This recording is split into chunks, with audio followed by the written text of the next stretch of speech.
Alright folks, thanks for tuning in. Hope y'all doing okay. So, 3.5 years ago now, I guess, right around there, I bought the little car we're in right now, a 2018 Ford Focus Automatic SE EcoBoost with not the power shift transmission. Made very sure of that. And I kind of wanted to talk a little about the car. So, right now, I'll probably cross 110,000 miles on it in those 3.5 years before I get home from my work commute this evening. And I want to talk a little about the peculiarities of it, likes, dislikes, things of that nature. So, the vehicle I got rid of to get this was a 05 Lincoln LS with the V8. Gas hog, but the thing would move. It also required premium, and I was driving 120 miles a day. So it was definitely nice to cut my fuel bill in half by stepping out of something that didn't require premium. Granted, 2 years later, I did buy a Mustang that requires premium, but that's a toy, not a daily. That Lincoln also had a boatload of miles on it and was about to start having transmission problems, so I did do good. My biggest complaint about the Focus is that it is slow by comparison of pretty much anything else I've owned. The impressive part about it, though, a buddy of mine had a Contour Sport back in the day, and it had the 2-liter Z-Tech with a 4-speed automatic, and this car makes a little bit more power, a lot more torque, has more gears, gets better fuel mileage, and probably accelerates better. 0 to pick your speed. It's still just slow.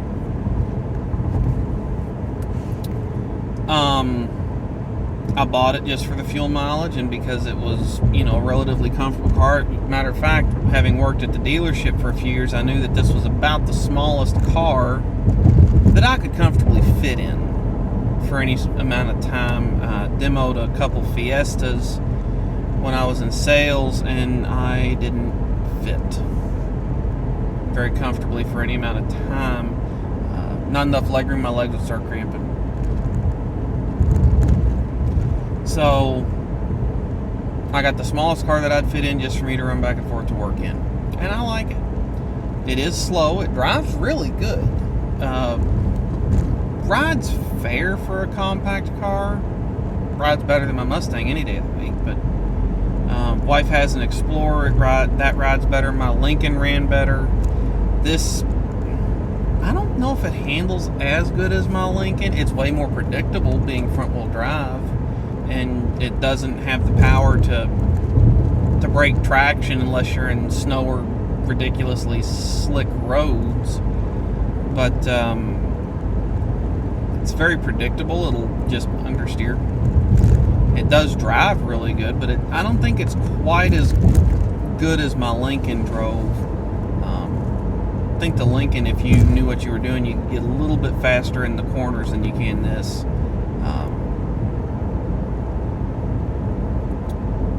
One of the things that's odd about it is it uses a oil-bathed timing belt and an oil-bathed oil pump drive belt.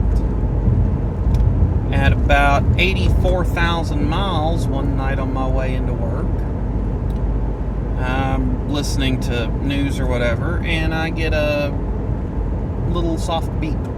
Looking at the dash, my oil pressure gauge is on, or the idiot light. Check my mirrors, make sure I got a clean shot to an emergency lane, throw it in neutral, shut it down at 75. Get to an emergency lane, get it towed home, and what had ended up happening is the oil pump belt tensioner failed.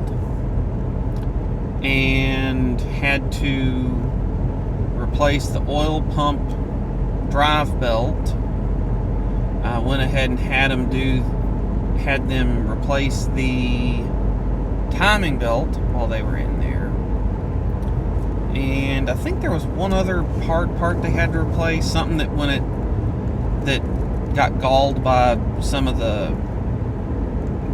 I don't know how it failed, but it did. They also had to replace the oil pump because it had sucked up a bunch of that belt. Fired it back up, and it's been fine for 25,000 miles. They did have a problem, the dealership, when they put it back together. Wasn't building boost like it should, and it kept throwing check engine lights going into limp mode. Also, they found an issue with the transmission. They said that I was the only 1-liter car that they had seen with that issue, and I was the only non-select shift transmission in the Focus that they had seen do that. Now, I don't know if that's just due to the fact that I'm way ahead of average miles, but everything was fixed, put it back together, everything's been fine for 25,000 miles now. It is a more basic car. SE with the appearance package, I think, is all it's got in it, and the convenience package. So it's got the better looking wheels on it that aren't just chrome plated. It's got the dual zone climate control, cruise control, and the Bluetooth sync. That was really the only options I wanted. I could have even done without the fog lights. I just want something that had the Bluetooth for the phone, and I wanted the 1-liter engine. The things that I would change on the car, I couldn't find one in my area, but I probably would have got a hatchback if one would have been nearby. I do know this, if my wife would have been open to the idea of learning a manual transmission, I probably would have bought a stick car, a little bit off of MSRP going that route, and you get a stick, which can't go wrong with that. And on the Focuses with the 1-liter in them, they did do a 6-speed, and EPA estimates did say that they picked up 2 miles a gallon everywhere. Speaking of fuel mileage, according to the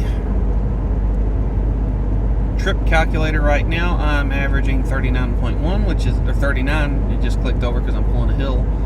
39 miles a gallon right now, which is exactly 1 mile per gallon above the EPA highway estimated fuel mileage. Running back and forth on the interstates, back and forth to work. I did switch my route, so I pick up a little fuel mileage. Running back and forth on the work commute on the interstates, I'd get 37-ish. The gauge is typically within 10%, one way or another. I've had it be under by 10%. I've had it be over by 10%. So on fuel mileage, like if you check the gauge against the actual, doing the math on your phone real quick, there was a couple times I've checked it, it's dead on. A couple times it's within 10%. So, as an example, say the car says I'm getting 39, I'm actually getting like 35, 36. There have been a couple times I've checked it and it's been over. One time it said 40, I did the math, it said 44. So, and that was just a quick interstate run. Well, quick.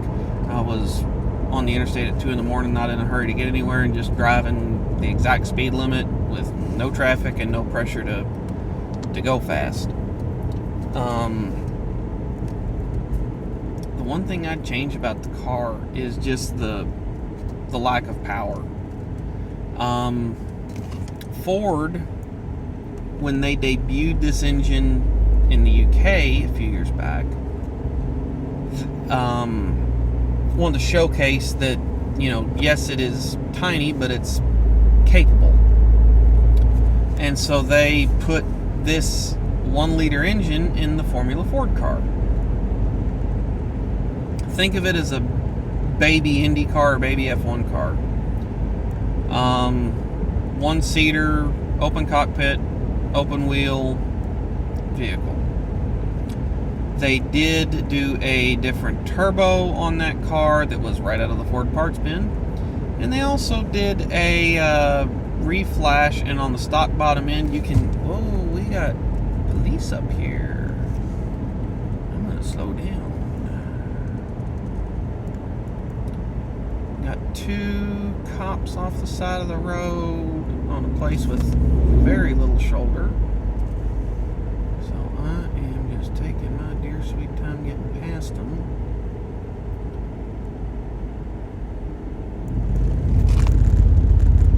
Golly, those lights are bright.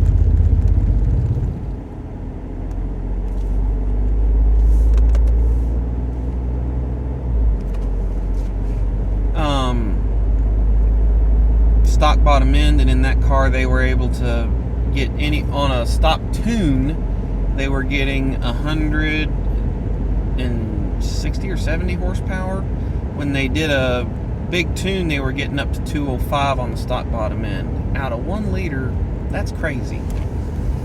Factory, this car produces 123 horsepower and about 147 foot-pounds of torque. Torque curve's very flat. Horsepower curve isn't bad either.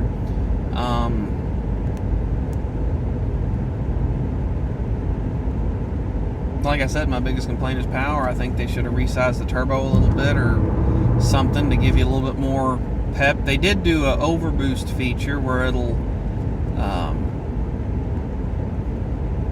for 10 seconds, it'll give you a really high boost level, which is handy. And it'll do 0 to 60 in 9 seconds, something like that, 8-9 seconds. So I mean, it's not terrible, well, especially when you consider it's pulling around a 2,800 pound car with 1 liter of displacement. But it is slow. It is probably the slowest vehicle in the driveway. The only vehicle that I could possibly give that to that's slower is a 94 Previa with 15,000 miles on it. That might be slower. But would I buy it again? The vehicle that this was up against in my research was a C-Max hybrid.